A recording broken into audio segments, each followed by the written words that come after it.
آپ نے شاید کبھی حدیث مبارکہ سنی ہو کہ ہمارے آقا کریم صلی اللہ علیہ وسلم کی ایک حدیث مبارکہ ہے کہ میرے زمین کے اوپر بھی 2 مشیر ہیں اور 2 مشیر میرے آسمانوں کے اوپر بھی ہیں۔ زمین کے اوپر کون سے 2 مشیر ہیں؟ حضرت سیدنا صدیق اکبر اور سیدنا فاروق اعظم۔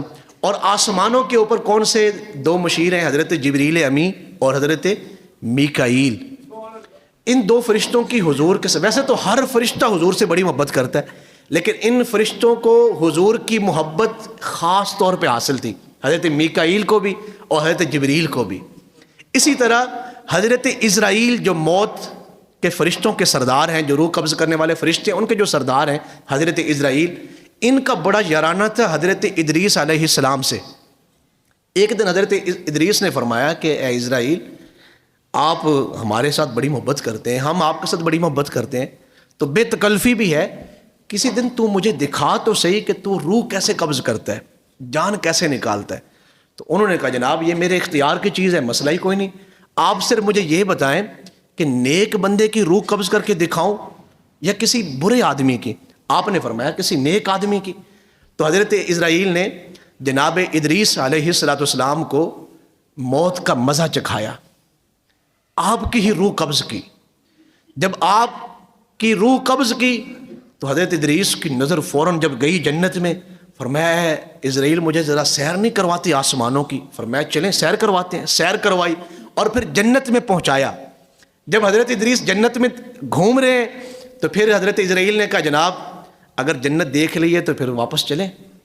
تو سنیں ذرا دھیان سے سنیں حضرت ادریس نے کیا فرمایا۔ فرمایا کہ اے اسرائیل، کیا تو نے نہیں سنا کہ اللہ تعالیٰ کا فرمان ہے کہ ہر نفس نے موت کا ذائقہ چکھنا ہے؟ کل نفس، قرآن مجید میں اسے بیان کیا کہ ہر نفس نے موت کا ذائقہ چکھنا ہے۔ فرمایا بالکل۔ فرمایا پھر میں نے موت کا ذائقہ چکھا؟ کہا جی آپ نے چکھا۔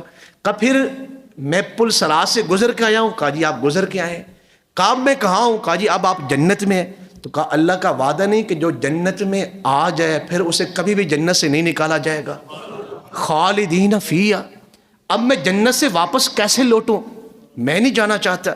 تو حضرت اسرائیل متوجہ ہوئے اللہ تعالیٰ کی طرف، تو اللہ تعالیٰ نے فرمایا کہ اے اسرائیل، ادریس ہمارے پیغمبر ہیں، اگر وہ یہاں رہنا چاہتے ہیں تو یہیں رہنے دیں، آپ ان کو واپسی کی طرف جو ہے وہ واپسی کا نہ کہیں کہ واپس چلیں۔ یہ بات کر کے جو بات میں آپ کو پہنچانا چاہتا تھا، اتنی لمبی میں نے آپ سے بات کی ہے۔ حضرت ادریس علیہ السلام جنت میں ہے، امت کہاں پہ ہے؟ پیچھے امت ہے۔ جنت میں داخل ہو گئے تو کیا کہہ رہے ہیں؟ مجھے امت کی کوئی فکر نہیں، پیچھے والوں کی کوئی فکر نہیں، میں جنت میں آ گیا ہوں، اب میں واپس نہیں جانا چاہتا۔ یہ جو 27 رجب کی رات آ رہی ہے، حضور جب جنت میں تشریف لے گئے، صرف جنت میں نہیں عرش معلیٰ پہ تشریف لے گئے، اور صرف عرش معلیٰ پہ بھی نہیں، کعبہ قوسین کی خلوت دنا فتح دلہ قرآن مجید کے لفظ ہے، یوں قریب بیٹھ کے حضور نے جسم کے ساتھ اور روح کے ساتھ، سر کی آنکھوں کے ساتھ اللہ کا دیدار کیا۔ اس کے باوجود حضور واپس لوٹے ہیں۔ کس کے لیے لوٹے ہیں؟ امت کے لیے۔ تو امت جو ہے وہ 1500 سالوں کے بعد پوچھتی پھرے محبت کیسے کرنی ہے، لنگر شریف محفل میں پکانا ہے کہ نہیں پکانا، رات کو مسجد میں جاگنا ہے کہ نہیں جاگنا۔ یہ کیسی امت ہے؟ آپ حدیث مبارکہ پڑھ کے دیکھیں، جب حضور براق پہ سوار ہونے لگے، میرے اور آپ کے آقا کریم صلی اللہ علیہ وسلم نے اپنا ایک قدم مبارک رکھا ہے ابھی براق کے اوپر، پھر نیچے اتار لیا۔ تو جبریل امین کہنے لگے یا رسول اللہ صلی اللہ علیہ وسلم، آپ براق میں بیٹھ کیوں نہیں رہے؟ تو حضور نے فوراً فرمایا مجھے امت کی یاد آ گئی، مجھے امت کی یاد آ گئی۔ اللہ اکبر۔ تو اس موقع پھر اللہ تعالیٰ نے فرمایا کہ اے جبریل ہمارے محبوب سے کہیں آپ اداس نہ ہو، وَلَسَوْفَ يُعْطِيكَ رَبُّكَ فَتَرْضَىٰ، ہم قیامت والے دن جیسے آپ راضی ہوں گے ہم آپ کو ویسے ہی راضی کر دیں گے۔ ایک لمحے کے لیے بھی حضور اتنے اعلیٰ سفر پر ہیں لیکن امت کو نہیں بھولے۔ اور جنت میں داخل حضور کیے گئے، جنت میں آپ تشریف لے گئے، صرف جنت میں اپنا مقام نہیں دیکھا، جب واپس تشریف لائے ہیں تو سر راہ بلال حبشی ملے تو کیا فرمایا؟ بلال حبشی کو کہا قریب ہو جائے۔ جب وہ قریب ہوئے تو فرمایا کان آگے کریں۔ جب بلال حبشی نے کان آگے کیے، کہا بلال کون سا عمل کرتے ہو؟ جب میں جنت میں تھا تمہارے قدموں کی آہٹ وہاں سن رہا تھا۔ صرف یہ نہیں فرمایا کہ بس میں جنت میں چلا گیا ہوں تو بس ٹھیک ہے.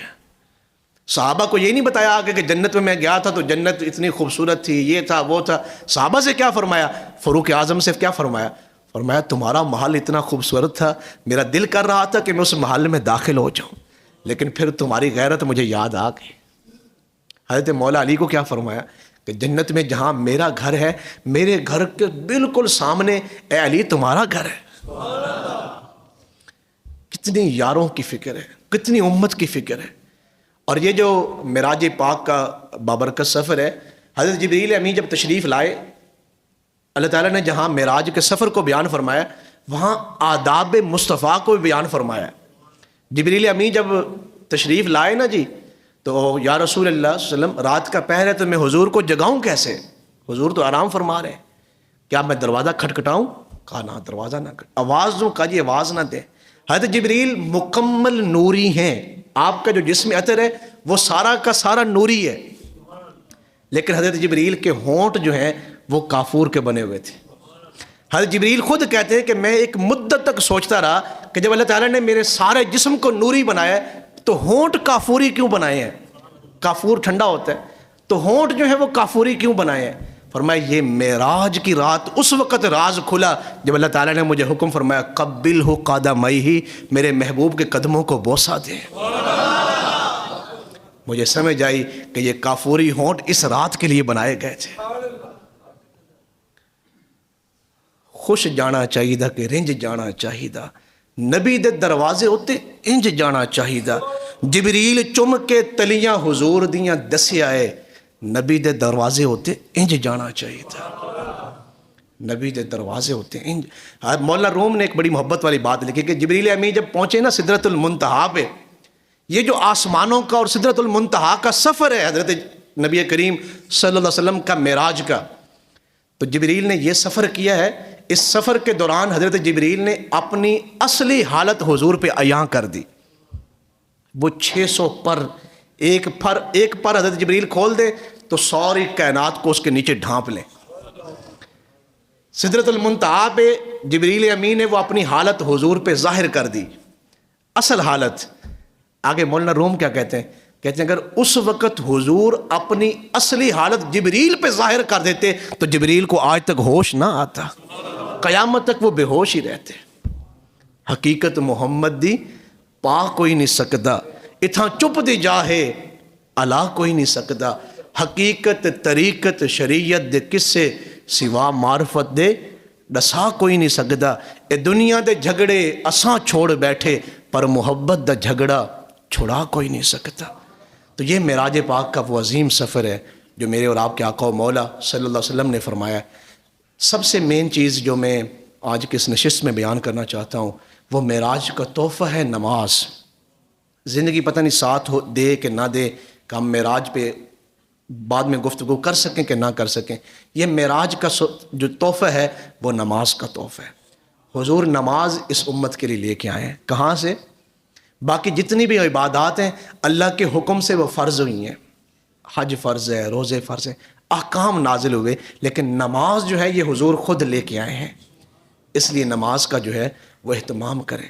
بے نمازیوں کو حضور نے انتہائی زیادہ دوزخ میں تکلیف میں دیکھا. مشاہدات ہیں جو معراج ہیں، کافی ساری چیزیں تھیں، مختلف قسم کے عذابوں میں جو لوگ مبتلا تھے مختلف برائیوں کی وجہ سے، ان میں سے بے نمازیوں کو بھی دیکھا کہ وہ دوزخ میں بڑی ہولناک عذاب میں مبتلا تھے. اس لیے نمازوں کا اہتمام کریں. جب آپ یہاں نماز پڑھتے ہیں یہ مومن کی معراج ہے. الصلاۃ معراج المؤمنین، مومن کی معراج جو ہے وہ نماز ہے. اس لیے معراج ہے کہ حضور معراج سے نماز کو لے کے آئے. تو اللہ تعالی ہمیں عمل کی توفیق نصیب فرمائے اور اللہ تعالی ہمیں حضور کے مقام کو سمجھنے کی توفیق نصیب فرمائے. وما علیہ الا البلاغ المبین.